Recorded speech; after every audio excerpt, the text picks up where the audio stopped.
Vous souhaitez parcourir le Japon en moto ou en voiture, il suffit d'avoir un permis de conduire dans son pays d'origine et à partir de là on a 3 options. Le permis international, le mode facile, la traduction de permis pour les séjours de moins d'1 an et le transfert de permis ou Gaimen Kirikae pour les séjours de plus d'1 an. La méthode la plus simple est le permis international ou International Driving Permit, délivré sous la Convention de Genève après 1949. Si vous en avez déjà un, vous n'aurez rien à faire. Sinon, passons à la suite. Pour les permis délivrés en Suisse, Allemagne, France, Belgique, Monaco ou Taïwan, une traduction du permis de conduire en cours de validité est suffisante. Depuis le 31 mars 2025, il n'est plus possible de faire sa demande dans un des bureaux en présentiel, il faudra la faire en ligne sur le site de la JAF ou passer par un tour opérateur pour s'en occuper.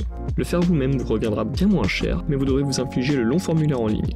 En cas de contrôle ou de location-achat d'un véhicule, il vous faudra présenter la traduction et le permis de conduire de son pays d'origine. La traduction n'est valable que pour les courts et moyens séjours, moins d'1 an à compter de la date d'arrivée. Au-delà de cette durée, il faudra faire un transfert de permis pour lequel la traduction sera aussi nécessaire. La dernière option est le transfert de permis, ou Gaimen Kirikae, qui vous permettra d'obtenir un permis japonais à partir de votre permis actuel.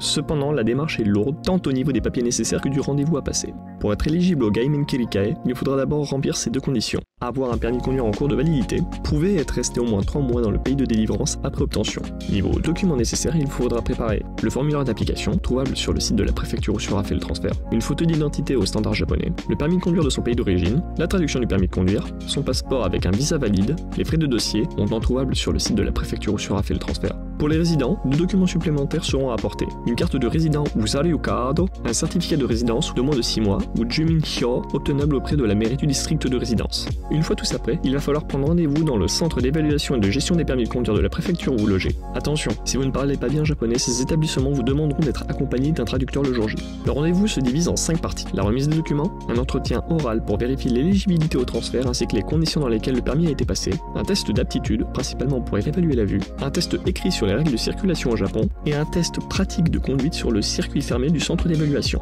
Cependant, une liste de 29 pays n'est pas concernée par les 2 derniers tests. Seuls les 3 premiers points seront vérifiés, documents, éligibilité et aptitude. Dans les 29 pays, on retrouve tous les pays dont la traduction est suffisante pour circuler lors de courts et moyens séjours, mais aussi le Royaume-Uni, l'Espagne, le Canada ou encore l'Australie.